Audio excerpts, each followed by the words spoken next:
Across the United States, police departments are operating on thousands of different use of force policies, each with its own definitions, protocols, and reporting requirements. This system causes not only confusion for police officers, but for communities as well, in understanding how use of force policies should be implemented and how they should be applied. Today I'll discuss why an absence of national standards in American policing is a serious issue, and I will also be proposing practical steps toward a more transparent and consistent system. This problem comes with four main components. The first one being inconsistency in police actions. Officers may be trained under completely different expectations depending on department, county, and state.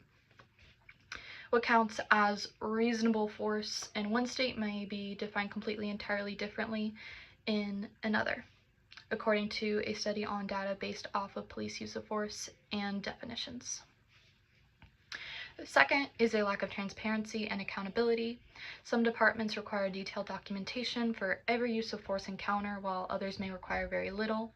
As a result, this leads to a lack of, if not impossible, use of comparing data. This oftentimes leads to a lack of public trust, especially when the media gets involved. Third, it creates a significant barrier to police reform at the national level.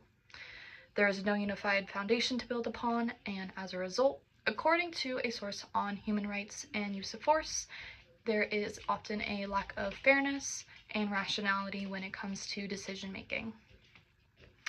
Lastly, it often leads to a disproportionate impact, such as racial and social inequalities, and oftentimes this affects marginalized communities the most. My proposed solution for this project is to create national minimum standards. This comes in three different parts and steps. The first one is standardizing reporting formats. This includes leaning on groups and nonprofits for sustainable measurements. There was a study done in 2010 on implementing these mandatory reporting laws by federal government groups, and it was proven in the state to be very proactive and led to a positive result. I believe proposing this nationally can create better results in the way that it provides more sustainable and transparent use of policies and helps with both community trust and policing actions. The second is a clear and detailed, consistent definition. Terms like excessive force, de-escalation, and reasonable threat must be defined the same way nationally. Additionally, I believe greater data transparency and public accessibility is important.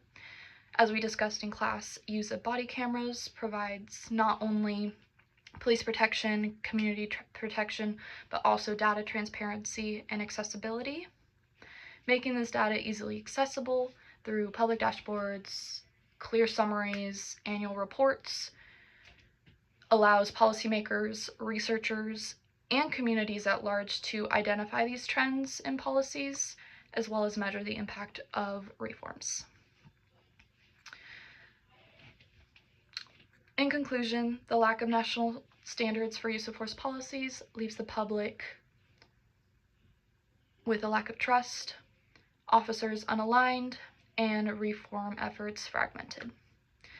By establishing standardization reporting, unified definitions, and greater use of accessibility through technology such as body cameras, I believe we can move toward a system that promotes accountability, transparency, and overall trust.